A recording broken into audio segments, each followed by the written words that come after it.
Olá, pessoal, boa noite, tudo bem? Eu sou Carol, uma oculista em recuperação. Esperar um pouquinho a Jéssica entrar para a gente fazer o início da live, tá?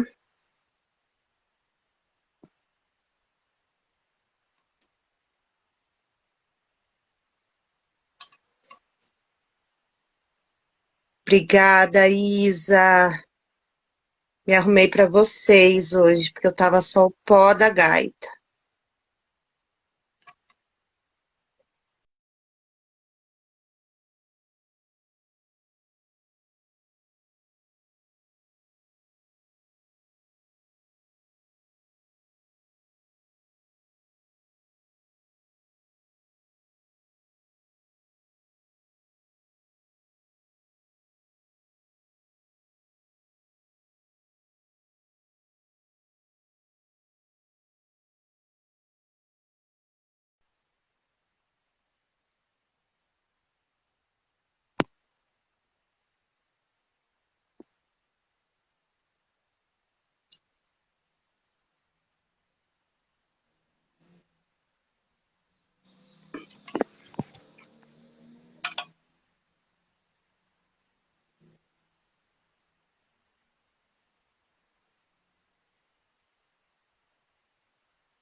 Obrigada, Tati.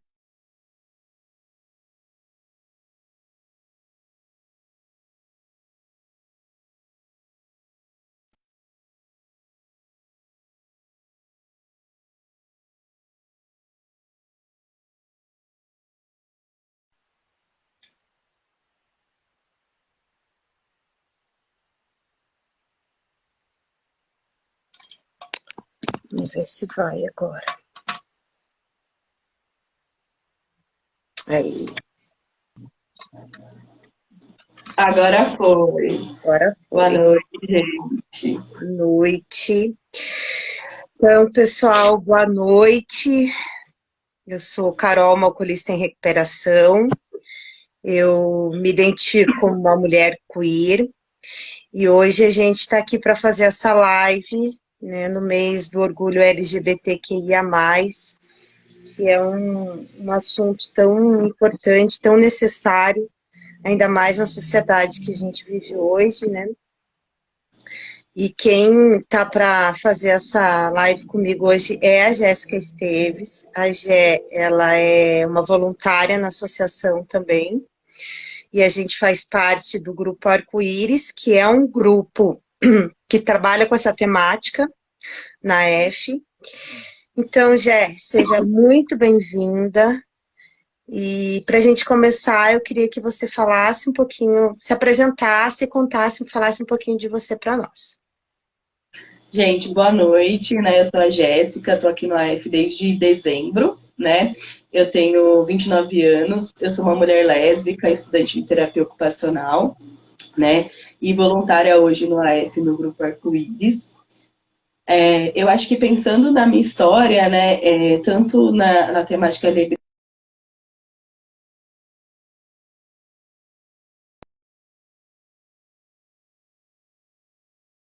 eu entendo como lésbica desde criança, eu acho que isso é uma coisa que sempre foi muito claro para mim, né? Gente, me desculpa se eu tossi um pouquinho, que eu tô bem gripada. E eu fui criada dentro de uma família que é evangélica, né? Então, uma família que tem todos os seus. As suas podas, né? Eu fui uma criança muito podada, né? E quando eu fui entendendo ali que eu gostava de mulher, né? Que eu era uma criança que gostava de outra mulher, eu comecei a me reprimir de todas as formas possíveis, né? E aí a gente vai criando um ódio. E eu lembro de fazer orações a Deus, né? No sentido de me desculpa, perdão, por que que eu sou assim, por que comigo, né? E isso eu acho que para uma criança de 12, 13 anos, ali na adolescência, eu acho que isso é bem traumatizante. Na minha família não tinha álcool disponível, né? Por ser uma família que poda muitas coisas, a gente não tinha isso. Eu fui a ter acesso à bebida, a álcool, quando eu saí de casa com 20 anos, né? Eu fui expulsa de casa, eu tive uma discussão com a minha mãe, porque eu me relacionava com uma mulher na época. E minha mãe, eu cheguei em casa, ela tinha um monte de bilhetes da Bíblia, né? Pela casa, dizendo o quanto eu iria para o inferno, o quanto minha vida tinha acabado. E ali a gente teve uma discussão e ali foi entendido que eu precisava me retirar de casa, né? Então eu saí de casa muito cedo, saí de casa com 20 anos e eu fui viver a vida, né? E aí eu acho que aí que tá a pegada, né? Porque meu pai era dependente químico, né? Meu pai faleceu em decorrência da dependência química, né? Eu acho que foi uma grande coisa ali. Eu tinha uma genética muito boa para dependência química, né? E aí, quando eu fui ali para a rua, que eu tive acesso ao centro de São Paulo, as baladas LGBTQIA+, bares, eu comecei a fazer o que as pessoas da minha idade faziam, que era curtir a vida. Só que para mim tinha um que a mais. Eu comecei a beber demais, eu tinha uma droga de preferência que acho que eu vou falar uma vez só, que era cocaína, né? Então eu comecei a usar demais, né? Então eu tive uma overdose com 20 anos, né? Morando no centro de São Paulo, minha mãe teve que ali me socorrer. Minha mãe chegou a dizer, né, que ela preferia uma filha drogada do que uma filha lésbica, né? Eu acho que é uma frase muito forte e eu, de certa forma, eu reproduzi tudo aquilo que ela me falou, né? E aí, eu acho que só com hoje eu tô com 29, só com meus 27 anos, 28 anos, que eu comecei a separar essas duas situações, no sentido de que eu posso ser uma mulher lésbica, né? Eu posso ser empoderada dentro disso e eu não preciso me destruir por causa disso, né? Porque a bebida e a droga, ela veio como um anestésico por muito tempo, né? Para essa aceitação do meu corpo, aceitação de mulher lésbica. E isso não acontecia, né? Pelo contrário, só aumentava os meus problemas. E aí eu entendi que eu poderia ser quem eu queria ser. Eu acho que isso me traz uma leveza, né? Mas aí eu já tinha um problema que era a dependência química, né? Que, querendo ou não, eu acho que se eu não tivesse sofrido a homofobia que eu sofri, eu não teria sido uma mulher dependente química que eu sou hoje, né? Então eu não culpo eu culpo a homofobia, né? Pelas minhas dores. E é um tema que é importante que a gente fale, né, Gé? Assim, principalmente, eu acho que é importante que a gente fale no mês do orgulho LGBTQIA+, né? Mas a gente precisa falar sobre isso o ano todo, né? Eu acho que a gente, enquanto alcoolistas, acaba levando um pouco carregando um pouco esse peso, né? Você acha que, assim, é importante a gente falar sobre isso, sobre o mês do orgulho LGBT, principalmente dentro da associação? Como que você vê isso? Qual que é a importância, o peso que isso traz para nós? Olha, eu acho que deveria ser falado na entrada, né? Eu acho que quando a gente assina lá o formulário, né, de entrada do AF, eu acho que devia ter aquele termo de associações, sabe? Que a gente fala que aqui não admitimos racismo, xenofobia, homofobia, porque é um tema que, infelizmente, dentro de grupos de mútua ajuda, né? Eu tive muita dificuldade de ficar dentro de NA e AA, principalmente por causa do machismo. E aí a gente, dentro do grupo de mulheres, às vezes a gente encontra situações, porque nós mulheres, nós reproduzimos muitos preconceitos que a gente escuta. O mês de junho, ele tem uma importância gigantesca de conscientização, né? E muitas vezes a gente precisa estar ali falando disso todo dia, né? Como se fosse um lembrete, né? Porque é colocar isso ali meio que de segunda a sexta, todos os dias, as pessoas ir na Paulista e ver todos aqueles outdoors sobre LGBTQIA+, porque aí as pessoas começam a entender que a gente existe, né? E a gente precisa parar de resistir, né? Eu acho que a população está cansada de um pouco de resistir, a gente precisa só existir e ter o nosso espaço, né? E, infelizmente, dentro desses grupos, a gente precisa se afirmar para existir.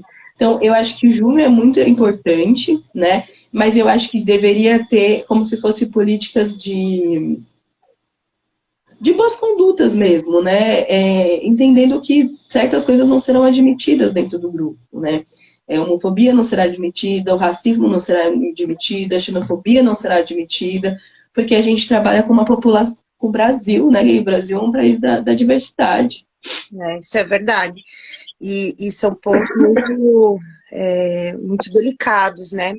A gente tem um questionamento que volta e meia a gente escuta, e isso não falando de AF, mas falando de sociedade como um todo, que é a questão das letras que compõem a sigla, né? É um tema muitas vezes que chega a ser espinhoso e as pessoas falam, mas meu Deus, eu não consigo entender por que tem todas as letras. Não era mais fácil quando era GLS, né, que é da minha época, Jéssica, você que não é, eu vou te falar, GLS era gays, lésbicas e simpatizantes. E as pessoas falam, nossa, era tão mais fácil, né? Como que você acha que qual que é o peso, né? A importância que cada letra tem dentro da sigla e por que elas existem, né? A gente já falou em outra live sobre o significado, eu acho que é algo que está aí, mas eu acho que o que as pessoas têm essa dificuldade de entender é por que tem tantas letras, né? Eu acho que é porque as pessoas existem, né? Eu acho que as pessoas esquecem que as letras, elas não estão ali para ter um slogan bonito, né? Por exemplo, o logo LGBT, que ia mais, ele é bonito, né? Tem uma bela compra. Não, a gente está falando, por exemplo, do T, né? Das pessoas trans, das pessoas travestis, elas existem, né? E aonde estão essas pessoas, né? Dentro do seu grupo de mútua ajuda, quantos travestis você tem no grupo, né? Quantas trans você tem no grupo? Será que essas pessoas elas não precisam de ajuda ou elas não conseguem encontrar um espaço para elas onde elas são aceitas, né? E aí, quando a gente fala das letras, a gente está dando visibilidade para essa população que é tão invisível, né? Muitas pessoas questionaram, né, o que é queer, né, quando você colocou, né, no card. Mas a gente tem uma população com muitas pessoas queer. E por que a gente não está dando visibilidade? Por que essas pessoas não estão falando sobre si? Será porque elas talvez não tenham um espaço, né? Cadê as pessoas intersexo? As pessoas assexuadas, as pessoas têm uma dificuldade de entender que às vezes uma pessoa ela simplesmente não tem prazer em outra pessoa e tudo bem, né? Então, as letras, elas existem para a gente dar visibilidade para a população, né? E nem que a gente use todas as letras do alfabeto, né? Se a gente tiver uma população para cada letra do alfabeto, eu tenho a responsabilidade de dar visibilidade para ela, né? E eu sinto que a gente, como sociedade, também precisa. Porque, infelizmente, né, a gente precisa criar uma sigla, a gente precisa ter essas letras representadas para que essas pessoas existam, né? Então, é uma questão muito mais política do que uma questão de dar um nome só. Podia ser um nome só, né? Podia ser uma coisa só. Mas eu acho que a gente já cansou de ser uma coisa só, né? Aquela coisa excluída. Então, a gente precisa realmente ter nome, né? Porque a gente existe. A gente até teve uma partilha essa semana no nosso grupo, né? Que foi muito bacana, de uma das gerações que ela falou, né? As pessoas LGBTQIA+, elas existem, elas têm sentimentos, elas têm famílias, elas têm amigos. Nós estamos aqui. E eu acho que quando a gente fala dessa, né, da sigla, é a gente dando visibilidade. Então, é uma luta política, sim, né? E ela precisa ser respeitada. E uma outra coisa que eu queria te perguntar, a tua opinião, é tão difícil já ser uma mulher lésbica, bi, trans, enfim, dentro desse, né, da comunidade LGBTQIA+, e como que você acha que existe além do preconceito que já existe pela nossa identidade ou pela nossa orientação, o preconceito pelo consumo, pelo fato de ser uma alcoolista, pelo fato de ser uma dependente química? Existe um peso maior ainda em relação aos homens, mesmo dentro da comunidade? Sim. Eu acho que é aquela coisa de que eu tenho 50% de chance de morrer só porque eu sou mulher, os outros 50% de chance de morrer porque eu sou lésbica, e aí eu adiciono mais 50% nesse 150% de chance de morrer porque eu sou uma dependente química, né? Então, a sociedade, ela já vê a mulher dependente química como a mulher relaxada, como a mulher desleixada, como a mulher que não tem amor próprio, como a mulher que é a bebum, né? Ou que é Promíscua, a vagabunda, né? a crapacuda, né, do centro de São Paulo. A gente já tem esse olhar daquela pessoa que fez uma escolha, porque as pessoas não... É aquela história. Você só é dependente químico porque você fez uma escolha, né? Você não é dependente químico por uma questão genética, por uma questão ambiental, por uma questão de uso contínuo. Não, é porque é uma escolha, né? Como se a gente pudesse parar e resolver seu problema do dia para a noite. E aí, quando você entende que você, além de toda essa problemática que a sociedade te empurra para um limbo, você ainda é uma mulher lésbica, diminui ainda mais as suas chances de recuperação, né? Hoje, quando eu frequentei muitas salas de NA, eu frequentei salas de NA só para mulheres, eu compartilhei de uma sala que era para arco-íris, mas eu sinto que a chance de recuperação para um LGBTQIA+, ela é muito menor do que simplesmente para um cisgênero hétero, né? Porque quando você chega na sala, você não tem muitas vezes espaço, ou quando você vai partilhar, por exemplo, da dor, da minha ex-namorada, que me largou, e aí eu vou falar isso na sala, o companheiro dá risada, né? Ou, você tá precisando, né? Desculpa a palavra, tá precisando de uma rola, né? É esse tipo de comentário que muitas vezes você escuta, né? Existe uma fetichização, né, dessa situação, muitas vezes também, né? Exatamente. Então, sem contar a vulnerabilidade dos abusos, eu acho que a gente pode até entrar nesse tópico, porque eu sinto que quando a gente bebe, a gente fica muito mais vulnerável na rua, né? E aí tem aquela história, o cara viu a mulher de mão dada com outra, eu vou te fazer mulher, o que tá faltando para você é isso. A gente vê muitos casos de mulheres lésbicas estupradas em São Paulo, né? Muitas vezes relacionadas a esse uso de substância, porque estão saindo de balada, estão alcoolizadas, né? E aí não tem esse filtro, os caras vêm, então assim, é muito difícil. Eu acho que se recuperar, né? Eu falo, meu sonho é entrar numa sala, por exemplo, do AF, e a gente encontrar um trans e uma travesti, porque eu quero ter essa chance de recuperação, sabe? Porque eu tenho certeza que tem, porque se quando eu ia comprar droga, a minha traficante era travesti, então, desculpa, existe uma população aí que precisa de ajuda, né? E a gente precisa olhar para ela. Né? Sem falar que o nosso país é o país que mais mata mulheres trans e travestis no mundo, né? Então, já existe aí um ponto que é muito... Só pelo fato dela ser travesti. Enquanto ela se torna vulnerável, né, por ela ser travesti, por ela ser trans, e se ela tiver sob o uso de alguma substância, né? O quanto essa mulher se torna vulnerável. E isso é muito triste, né? Porque isso não tem um olhar de cuidado da nossa sociedade. Isso tem um olhar de julgamento. E tudo que as pessoas que estão nessa situação de envolvimento com qualquer substância que seja, né, o que a gente precisa é esse olhar de julgamento, que a gente precisa de acolhimento, né.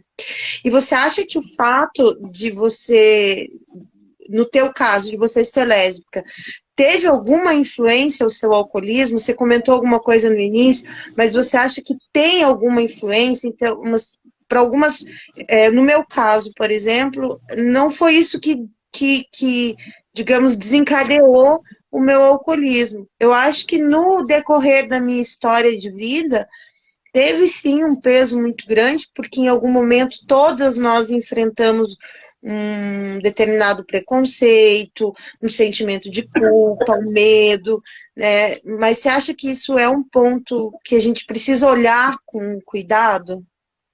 Sim. Olha, por muito tempo eu tinha uma visão de que eram dois assuntos diferentes, né? A minha dependência química e a minha homossexualidade. Quando eu parei para olhar a minha história, né, dentro de um processo de recuperação, eu comecei a entender que se eu não tivesse saído de casa, por exemplo, aos 20 anos, e eu não saí de casa porque eu e minha mãe combinamos que a gente ia sair de casa. Saí de casa porque eu fui expulsa de casa, porque minha mãe não aceitava a minha homossexualidade, né? A partir daquele momento, eu entro numa rejeição que, quando a sua própria mãe te rejeita, o que que o mundo tem para te oferecer, né? E aí eu lembro de episódios de eu beber e usar muita droga, e eu ficava numas praças aqui em São Paulo, Beira de Carvalho, essas coisas, umas coisas horrorosas. E aí eu ficava assim, gente, mas por que que eu me sujeitava a isso? Mas foi o mundo que me deu a mão, né? Foi o lugar que me aceitou. Foi o lugar que, se eu beijasse uma mulher e eu andasse de mão dada com ela, tudo bem, né? Eu tive momentos na vida que eu fiquei com mulher de traficante. Mas, assim, aí você olha para isso e eu falo, tudo na minha vida, principalmente, tem dois assuntos que se encontram. Normalmente, é a minha homossexualidade, a dor que isso trouxe para mim, porque eu não tive uma aceitação em casa que me trouxesse uma paz, né, que falasse assim, olha, tudo bem, né, eu vou continuar, né, eu vou ter uma vida normal, eu vou morar, fazer minha faculdade, até a minha faculdade, eu escolhi a minha primeira faculdade em prol da minha homossexualidade, porque eu precisava me sustentar para sair de casa, né? Então aí hoje eu olho para trás e falo, se eu tivesse feito a faculdade que eu estou fazendo hoje, há 10 anos atrás, eu já estava sendo muito feliz na área que eu amo, mas eu não pude ter essa escolha lá atrás, porque a minha escolha era de sobrevivência, né? A minha homossexualidade, ela me trouxe um instinto de sobrevivência. E aí a droga veio como? A droga e a bebida, como um anestésico. Só que chega uma hora que não dá anestesia mais, né? E aí você começa a encontrar os problemas. E aí foi aonde eu não tinha olhado para essa parte, porque aí comecei a ter tanto problema por causa de álcool e droga, que aí minha vida só era os problemas de álcool e droga. Mas eu nunca tinha olhado para onde que veio isso, né? E aí em terapia eu consegui olhar para isso. Aí eu consegui olhar para isso e falar assim, poxa, tá aqui. Se eu tivesse sido amada, aceita e acolhida lá atrás, eu não precisava estar passando por isso hoje. É óbvio, eu tenho a genética da dependência química, talvez eu pudesse adquirir ela mais para frente se eu tivesse bebendo ou algo de forma abusiva. Mas eu acho que muito provável, muito pouco provável, eu beberia de forma abusiva se eu tivesse uma vida tranquila.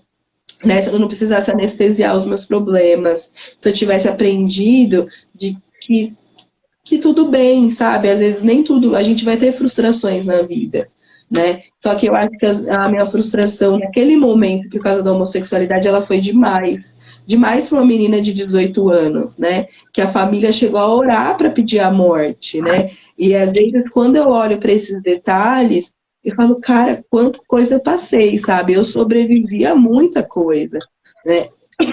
Isso que eu tô falando de sexualidade é em ser lésbica. Eu não tô falando em sexualidade no sentido geral de uma menina que sofreu abuso dos 13 aos 17 anos, né? E aí é uma outra live que a gente pode fazer sobre violência sexual dentro de casa.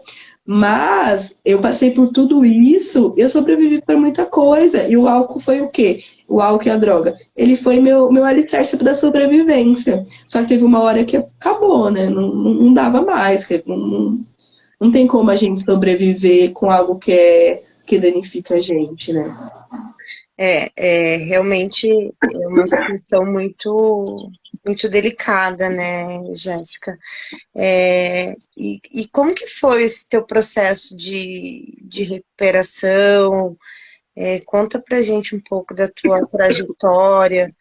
Você falou que você teve uma overdose. E hoje como que é a tua relação com a tua família em relação a isso?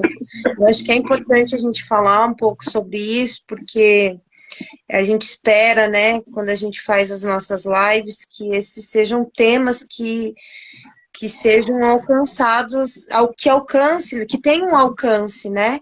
Que outras pessoas que estão em sofrimento, que estão vivendo algo similar ou algo parecido que a gente já viveu ou que a gente já enfrentou dentro do alcoolismo, né? Possa olhar para a gente e falar assim, poxa, se elas conseguiram, né? Então talvez eu também consiga. E a gente sabe o quanto é difícil esse processo de você sair desse limbo, desse buraco, desse, né, fundo de poço, para você conseguir a fazer escolhas, a ter uma vida de qualidade, né, se alimentar, às vezes coisas tão básicas que às vezes as pessoas não imaginam, né, tomar um banho, comer um prato de comida, ter uma noite de sono, e no momento que a gente está no uso, a gente não consegue ter esse discernimento, né, e olhar para isso com valor, né, que talvez a gente até quisesse, mas naquele momento não tem como. Então conta pra gente como que foi assim um pouco da tua trajetória até você chegar aqui. Bom, teve a situação da overdose, né? E eu sinto que eu tive vários fundos de poço, né? Eu acho que dentro da minha história, porque eu tive overdose muito rápido. Eu tive overdose com 20 anos, né? Foi uma tentativa de suicídio. E aí, 15 dias depois, eu voltei ao uso normal, né? A vida continuou para mim. Só que a partir daquele momento, o uso nunca mais foi o mesmo, né? Porque eu já tinha consciência de que eu não poderia beber, de que eu não poderia usar drogas. Mas mesmo assim, é a doença do ainda, né? Então eu continuei isso por 7 anos. Eu acho que, de fato, eu cheguei a ficar um tempo sem usar minha droga de preferência, mas continuava bebendo, porque eu achava que meu problema não era com a bebida. Então, se eu parasse de usar uma droga e continuasse bebendo, eu poderia ter uma vida normal.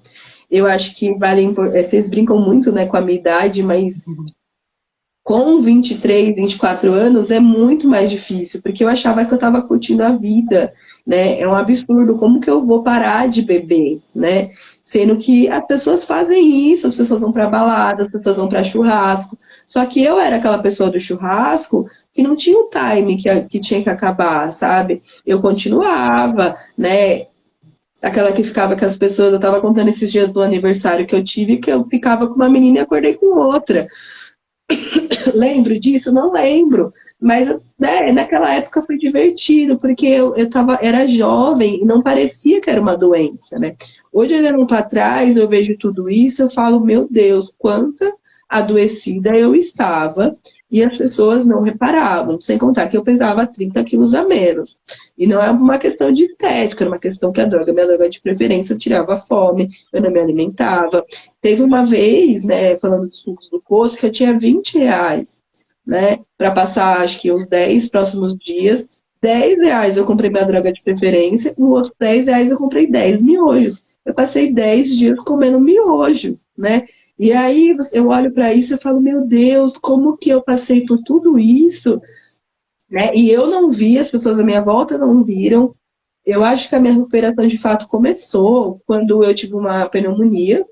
Eu fiquei uma semana internada, porque chegou uma hora que o corpo não aguenta mais, eu já estava com 27 anos. E aí eu saí dessa pneumonia, voltei para minha casa, né? Eu pedi alta, eu fiquei puta no hospital, pedi alta, porque eu já estava em abstinência, eu queria beber, eu queria sair. Saí com febre, bebi, voltei para casa, e aí eu durei mais uns 3 meses aí ainda nesse estado, até que eu tive uma recaída muito grande com a minha droga de preferência. E aí eu fiquei uns 4 dias assim, sem trabalhar, só usando e em casa. E aí umas pessoas à minha volta pegaram e falaram assim, olha, a gente precisa te internar, Não, não tem solução. Agora ou você se interna ou, ou não tem mais o que a gente fazer por você. E aí eu entrei no Hospital Dia, né? E eu acho que o Hospital Dia, ele é um divisor de águas na minha história. Porque ali, primeiro que eu tive que lidar com a psiquiatria, que era uma coisa que eu não tomava remédio, e quando eu tomava com bebida, né? Então não era uma coisa que dava ali certo. E aí no Hospital Dia eu tinha meio que era um tratamento de choque, né? A primeira briga que eu tive lá dentro foi que eu não queria ficar no grupo de dependente químico, né? Porque eu achava que eu não era dependente químico. E aí eu passei 6 meses brigando com a gerente do hospital, porque eu sou dessas, de que eu não queria ficar naquele grupo, né? Que não fazia sentido para mim, porque não faz sentido como eu sou dependente químico, a chance, né? Mesmo ali, tendo recaída de droga, enfim. E aí eu fiquei um tempo limpa, fiquei 6 meses ali, mas eu consegui fazer um combo de terapia muito bom. Eu fiz terapia ocupacional, eu fiz psicologia, eu fiz psiquiatria, tinha os grupos de dependente químico, que mesmo eu não gostando, eu era obrigada a estar dentro deles. Então eu aprendi muita coisa ali, e hoje eu consigo olhar para isso dentro da minha trajetória e entender que eu aprendi, mesmo eu não gostando.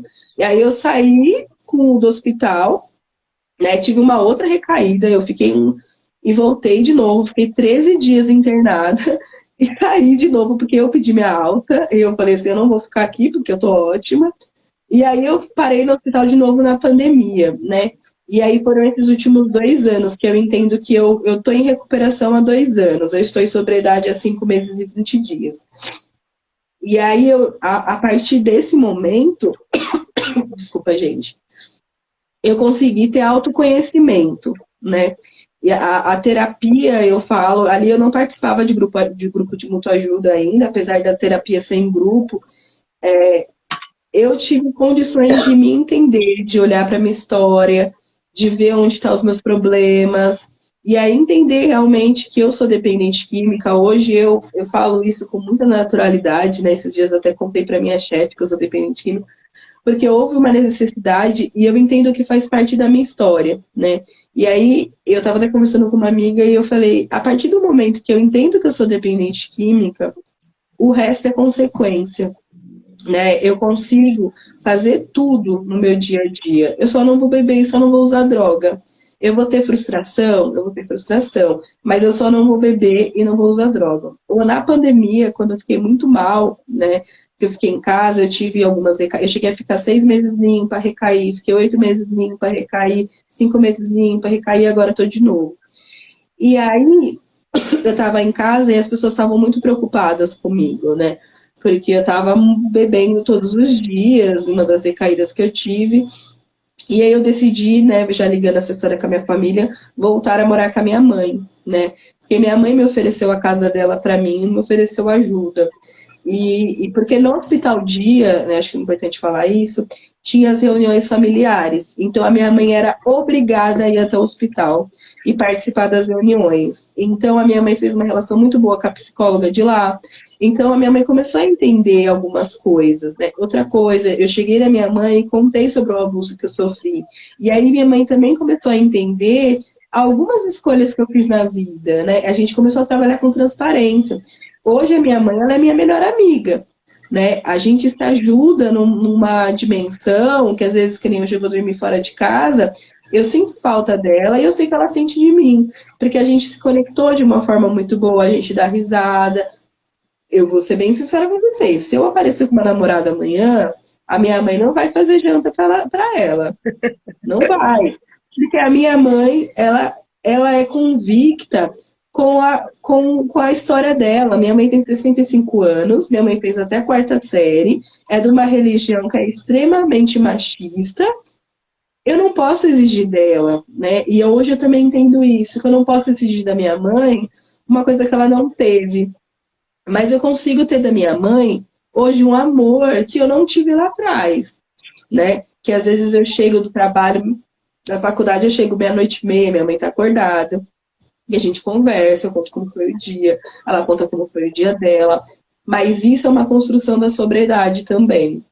Porque a minha mãe sofreu muito. Eu acho que ela ver o que ela falou pra mim quando a gente volta lá atrás, que minha mãe disse que preferia uma filha drogada do que uma filha lésbica, e ela tem que ir no hospital ir no hospital porque a filha dela teve uma overdose e tá entre a vida e a morte. Eu acho que tem uma quebra de consciência ali, né? De sentido de, meu Deus, eu vou perder a minha filha. Eu acho que nenhum pai quer perder um filho, né? E aí eu acho que ela volta atrás também e a gente consegue encontrar o equilíbrio que a gente tem hoje. E não só com a minha mãe, né? Eu tenho amizades que precisou desse equilíbrio também, porque às vezes, por causa do uso de substância, é, eu machuquei muitos meus amigos, né? Porque os meus amigos se preocupavam muito comigo. De, meu Deus, eu vou ligar pra Jéssica, a Jéssica vai estar morta no apartamento no dia seguinte, né? De falarem pra mim, é muito difícil ser sua amiga, porque eu nunca sei quando você vai estar viva. E isso é muito doloroso. E aí hoje eu olho pra mim e eu sou muito feliz de estar com os meus amigos, de ter convidado os meus amigos pra live, no sentido de falar assim, olha, tem uma chance, sabe? Tem uma recuperação, né? Eu estou no começo ainda da minha história, da minha recuperação, né? Eu acho legal isso de quando vocês falam que eu sou novinha, que eu lembro que eu tenho muita vida pela frente ainda, né, sabe? Eu tenho 29 anos e 6 meses de sobriedade, mas eu tenho no mínimo aí mais 40 anos de vida, que eu também não quero ficar muito velha. Assim, mais 40 anos tá bom. Eu acho que é mais ou menos isso. Ai, Jéssica, sabe que a gente enche o saco, né? Mas eu aqui com 32 também a diferença não é muito grande. Tá bom, vamos manter esses 32 aí. A gente tem que se promover, né, amiga? A gente não sabe quem que tá assistindo a live, aí vai que pinta alguma coisa. Mas é muito bom, né, ter essa consciência. Às vezes eu penso isso também, né? Eu falo assim, puxa vida, eu tô com 40 anos e eu vou completar 2 anos de sobriedade. E também para mim foi Parabéns, muito Obrigada. Para mim foi. A gente vai comemorar juntas. Você vai chegar lá também. E eu acredito muito que a recuperação ela só acaba quando a gente morre. Porque não tem outra, né, alternativa. É vigiar realmente, né? Porque a gente vive numa sociedade onde o álcool ele é o centro de quase tudo, né? Toda comemoração tem álcool, quando morre tem álcool, quando casa tem álcool, quando separa tem álcool, quando tá feliz tem álcool. Então, a gente que está em processo de recuperação, a gente vai seguir isso até quando a gente morrer. E é muito importante que a gente tenha essa consciência, né? Eu acho que depois que a gente entra em recuperação, a gente começa a ressignificar vários setores da nossa vida, e isso é muito nítido. A associação ela tem 2 anos e pouco, né, de existência, e eu que estou um pouco mais no início, que fui acompanhando muitas mulheres que entraram, muitas mulheres que saíram, mas aquelas que permaneceram ali, né, em recuperação, e a gente acompanhando um pouco da história, a gente vai vendo a transformação, né, de vida que cada uma tem, né, tanto seja no trabalho. Eu sou uma dessas pessoas que teve uma transformação, assim, que quem me conheceu na ativa, né, porque eu desliguei os laços que eu tinha com as pessoas daquele período, mas quem me encontrar na rua hoje talvez não me reconheça, né? Talvez saiba quem eu sou, mas se a gente for conversar, vai perceber essa transformação, né? Porque a gente começa a ter amor próprio, né? Se olhar, se cuidar, não comer mais miojo, né? A Heloísa brincou ali que você parou todas as drogas menos o miojo, mas a gente vai batalhar por isso ainda, Elo, a gente vai tirar nossa amiga dessa. E é ter esse cuidado, né? É ter essa relação que a gente tem, essas amizades que a gente vai criando, esses encontros que a gente tem, isso é tudo muito precioso. E eu concordo quando você fala da diversão, e quando eu não queria parar de usar, ou quando eu não queria parar de beber, eu também tinha esse conceito, apesar de não ser mais tão nova, mas esse conceito de diversão, né? Como que eu vou me divertir? Porque também era divertido, né? Apesar de eu não me lembrar da maioria das coisas que eu fiz, e não me lembrar de muita, né, enfim, eu também achava divertido. E eu era casada com uma mulher que era bem mais nova do que eu. Então, assim, para mim era muito mais difícil, porque eu falava assim, cara, eu vou me tornar a velha chata, né? Quando eu conheci ela, ela tinha 18 anos, eu tinha 30 e algumas coisinhas ali. E para acompanhar o ritmo de uma menina de 18 anos, hoje ela deve estar com uns 24, 25 anos, não é fácil, né? Então você fala assim, como é que eu vou parar de beber? Como é que eu vou acompanhar isso?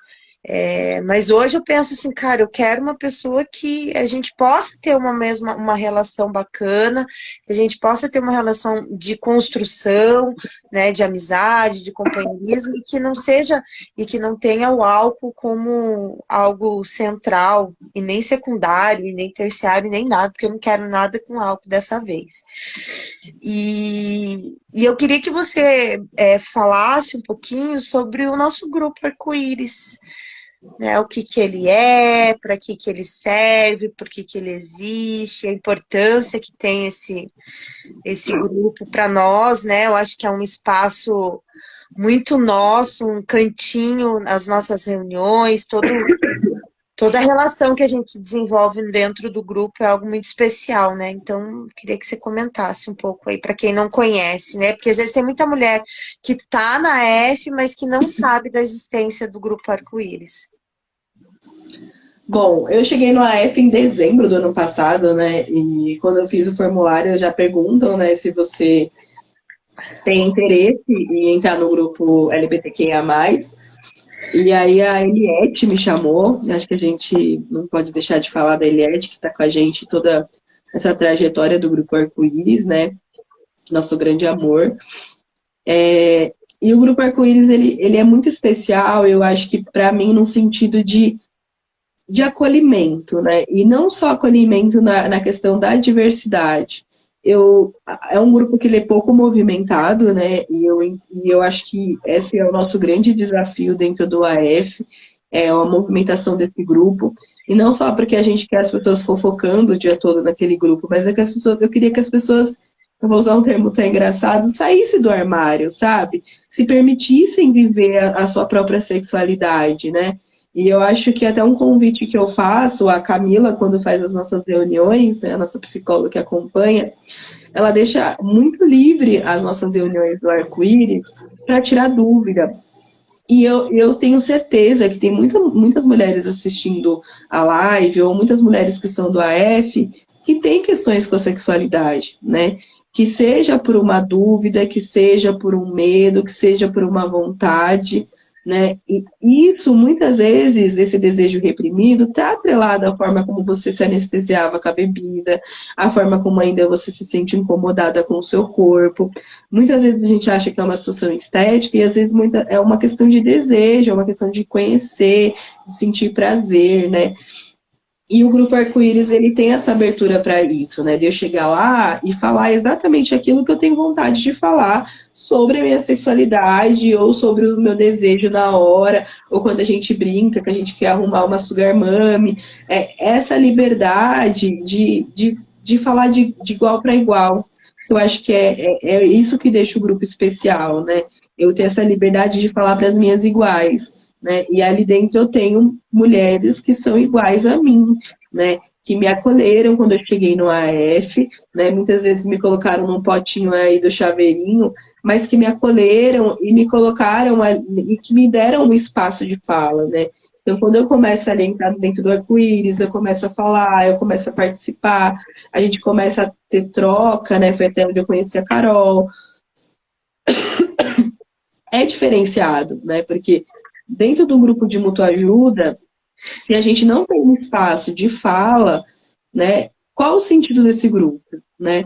Claro, as partilhas são muito importantes, mas é diferente de eu partilhar para 50 mulheres que não vão entender uma situação, né, de, por exemplo, eu estar de mão dada na rua com alguém, e aí a pessoa me xinga, né, aquela sapatão, ou aquela coisa do aquele olhar feio, que só realmente uma mulher lésbica vai entender, né? Ou uma mulher bissexual, né? Quantas mulheres do grupo tiveram experiências alcoolizadas com outras mulheres, e hoje eu vejo colocando culpa no álcool. Será que realmente a culpa é do álcool? Ou é o seu desejo reprimido, né? A gente precisa olhar para isso também, né? De que tem uma coisa por trás aí, porque fica muito fácil, né? Eu fiz isso, isso, isso por causa do álcool. Nem sempre vai ter isso, né? Eu acho que a sexualidade é uma coisa que precisa ser olhada. E eu acho que o grupo ele tá aberto para isso, não só para quem já é lésbica, assumida, que tem toda aquela coisa, né, da gente estar lá no grupo, mas também para quem quer se descobrir, quem quer tirar dúvida, quem quer trocar ideia, né? A gente está aberto para isso, né? Não só o grupo Arco-Íris, mas a Camila também como psicóloga, né? Eliette, você, a gente está aberto para isso. E esse acho que é uma dúvida que muitas vezes eu escuto, né? Assim, mas eu tenho vontade de ficar com mulher, mas eu não me sinto, né, à vontade, mas eu ainda não sei. Aí eu tenho vergonha de participar da reunião, eu tenho vergonha de participar do grupo. Então, isso é muito comum acontecer, e eu acho que as que descobriram essa relação mais cedo têm mais facilidade, as que estão se descobrindo, né, vai indo aos pouquinhos, e as que vão descobrir, tá tudo certo também. Eu só tenho uma coisa para dizer, que é um caminho sem volta, gente. Não tem como voltar, entendeu? Vocês estão entendendo? Mas assim, que se permitir, né? A Camila, ela escreveu ali que ela tá aqui na live, que ela ama a gente também te ama muito, Camila. E a Camila sempre fala, né? Se permitam, porque a gente já se chicoteou com a culpa por muitos anos, seja a culpa do álcool, seja a culpa da nossa sexualidade, né? Então, acho que a gente precisa realmente se permitir ser feliz, porque por muitos anos, né, ou por muito tempo, a gente foi infeliz. Seja porque a gente não estava com quem a gente queria estar. Eu fui casada com um homem por 6 anos, que eu tive uma relação extremamente abusiva, que eu sofri violência, que eu fui muito infeliz, e que meu alcoolismo chegou no fundo do poço. No fundo do poço. Meu relacionamento homossexual foi 100%? Não foi, porque eu também estava bebendo. Mas a relação foi muito diferente. Foi uma relação que eu descobri que não existia essa relação da violência. Para mim foi um desabrochar, né? Ter esse primeiro relacionamento, esse casamento com uma mulher. Então, mas eu me permiti também. Foi difícil? Foi muito difícil enfrentar minha família. Minha família também é evangélica, né? O meu pai, meu irmão, minha tia pastora. Então, como que ia ser? E eu já era uma mulher, já adulta, né? Eu não era uma adolescente me descobrindo, que já tinha vindo de um relacionamento heterossexual. E aí as pessoas têm muito mais dificuldade de entender. Então, a gente se permitir. Hoje eu até vi uma reportagem, assim, uma chamada no site, eu achei muito interessante, porque são os fiscais, né, de alheio. Eu vi lá o Diego, acho que é Diego Hipólito, que é aquele ginasta, estava aos beijos com uma mulher e falando assim, estava aos beijos com uma loira misteriosa, ele que já se assumiu, já se disse gay há um tempo atrás. Assim, gente, nós não estamos aí, os corpos são para serem amados, as pessoas são feitas para se amar, né? O que importa se hoje eu me relaciono com homem, se hoje eu me relaciono com mulher? Acho que o importante é eu estar bem comigo mesma, né? Eu estar bem e fazer isso em sobriedade, né? Principalmente no nosso caso. Acho que esse é um dos pontos mais importantes, né? A gente está sóbria para falar assim, não, eu quero experimentar, eu quero transar com uma mulher, eu quero ver como é que é, para ver se é realmente isso, se não é, e se não for também tá tudo bem, né? Mas é se permitir e não ter essas amarras, esses julgamentos. Infelizmente, a gente vive hoje numa sociedade onde se você sair com bandeira, hoje eu fui no mercado com o chapéu, acho que foi por isso que o cara me atropelou de moto hoje, porque eu tava com meu bonezinho, sabe? Mas dá um medo, né? Dá um medo. E aí você fica pensando, fala, cara, eu não posso ser eu, né? Eu não posso ser eu. me deixe amar, me deixe viver, me deixe, né, ser quem eu quiser ser. Eu acho que isso precisa ser respeitado, e a gente precisa ter mais políticas públicas, a gente precisa ter mais luta, a gente precisa ter mais briga pelo nosso lugar, pelo nosso espaço, né, Jéssica? E a Sim, nossa... e eu acho que a sexualidade ela não é estática, né? As Exato. pessoas têm uma. Eu acho que óbvio que tem uma evolução, que, por exemplo, sei lá, teve uma época que eu achava que eu era bi, teve uma época que eu achava que eu era lésbica só porque eu gostava daquela mulher, quando acabasse com ela, não teria mais nenhuma mulher no mundo que eu queria gostar, e hoje que eu tenho certeza de que eu sou uma mulher lésbica. Ponto. Daqui 10 anos, se eu conhecer algum cara e isso mudar, que eu acho muito difícil, tudo bem, sabe? Eu acho que a gente está numa situação que não é. A sexualidade ela não é estática, sabe? Eu acho que desde que aquilo te dê prazer, eu acho que você pode fazer o que você quiser, sabe? Você pode se permitir ficar com diversas pessoas, poliamor, enfim. Tudo que de fato faça sentido para você, né? A questão da sobriedade é isso. Desde que isso não interfira na minha sobriedade, eu posso fazer o que eu quiser. Foi aquilo que eu falei para você. Hoje eu tenho uma linha reta, sabe? Que é a linha da sobriedade. Tudo que passa dessa linha não serve para mim. Então, tudo que eu sei que vai me tirar da minha estabilidade dentro da minha sobriedade, eu não mexo com isso.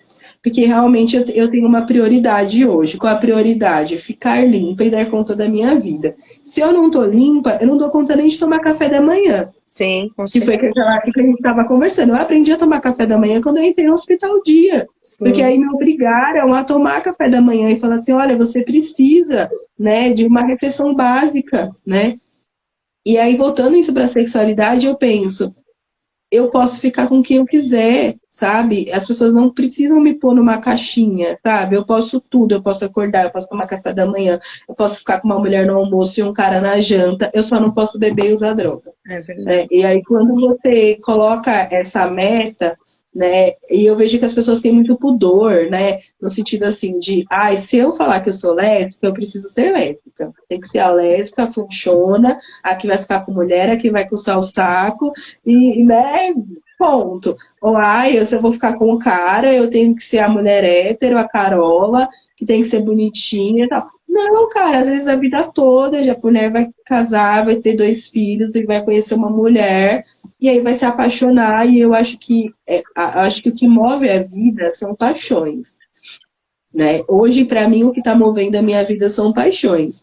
Então, por exemplo, hoje a minha paixão está na minha profissão. Então, eu falo 24 horas por dia disso. Eu ainda nem falei que eu sou da terapia ocupacional aqui, mas eu falo 24 horas por dia disso, porque é o que me move, é o que está me mantendo em sobriedade. Pode ser que eu encontre alguém e eu também me apaixone por essa pessoa, que eu acho bem difícil por enquanto, né? Que a gente está numa fase aí, né, assexuada. Mas é por isso que eu falo que a transação Isso aí. é estático, né? Porque o quê? A gente está na fase sexuada, se for olhar. A Flavinha escreveu ali, lésbica só por hoje. E assim a gente vai Só viver, por vivendo só hoje. por hoje. Jé, infelizmente a nossa live está chegando ao fim. A gente tem 1 horinha. E para a gente acabar a live, sim, eu quero te agradecer, porque foi muito gostoso e sempre muito bom a gente conversar. Você sabe que eu te admiro, que eu te amo demais. Você mora aqui no meu coração. Eu quero que você fale como que as mulheres lésbicas, bi, trans, sapatona, caminhoneira, sapatinha, enfim, fazem para entrar no AF e participar do nosso lindo e maravilhoso, reluzente, brilhante, purpurinado Grupo Arco-Íris. Bom, as mulheres que já estão dentro do AF, eu acho que podem me chamar, ou chamar a Carol, ou chamar a Eliette, que a gente vai colocar vocês dentro do grupo. As mulheres ainda que estão pedindo ajuda, né, que estão precisando de ajuda, dentro do link do alcoolismo feminino, né, a gente tem um link na bio para vocês fazerem o cadastro de vocês. E aí, dentro desse cadastro, vocês vão selecionar a opção do grupo regional que você tem interesse, né, da cidade que você mora, e também do grupo de LGBTQIA+. A Eliette provavelmente vai entrar em contato com elas, né? Sim. Né? E aí a gente coloca vocês no grupo, né? Muito provável que o primeiro vocês vão entrar num grupo regional, e depois no grupo com a gente, mas não tem importância. Eu acho que o importante é o primeiro passo, que é pedir ajuda, né? E eu acho que isso é o mais importante. E parar de beber. E eu acho que eu deixo aqui um apelo que a gente vem fazendo há muito tempo, né? Das mulheres trans, das travestis, que estão sofrendo, estão precisando de ajuda, que querem um lugar de acolhimento, que querem ter amigas divertidas e maravilhosas, assim como eu e a Jéssica, veio pra cá, que vai ser Tem churrasco, meu churrasco tem bastante sapatão. Tem churrasco sempre, tem bastante sapatão. A gente é mais divertido em sobriedade do que se a gente tivesse alcoolizado. Assim. Então, acho que a principal mensagem que a gente deixa aqui é que sim, existe vida feliz sem o álcool. A gente é muito feliz, a gente tem problema, não é fácil, a gente está vivendo uma fase assexuada, então você aí, mulher linda e maravilhosa, que de repente se interessou por uma de nós, não adianta procurar, que esse não é o momento, mas pode deixar o telefone. E é ser feliz, né, gente? Vem ser feliz, o importante é estar em recuperação e saber que existe uma alternativa, né? Eu acho que não é dizer, sem vergonhice, é fácil. Não, não é fácil. Não é fácil mesmo. A gente teve que batalhar muito para conseguir chegar até aqui, mas não é impossível, não é impossível. E a gente está aqui de braços abertos, esperando. Jé, te amo. Um beijo. Obrigada. Te amo, gente. Obrigada por tudo. Obrigada por participarem. Obrigada a Grazi também. Acho que importante a gente agradecer a Grazi pela oportunidade, né, de estar aqui hoje. Eu acho que de ter dado esse espaço pra gente, né, um espaço muito importante, muito potente, assim, né? E só é possível porque ela deu essa liberdade e confiou na gente. Então é isso aí, gente. Um beijo. Jé, melhora, toma xarope, viu?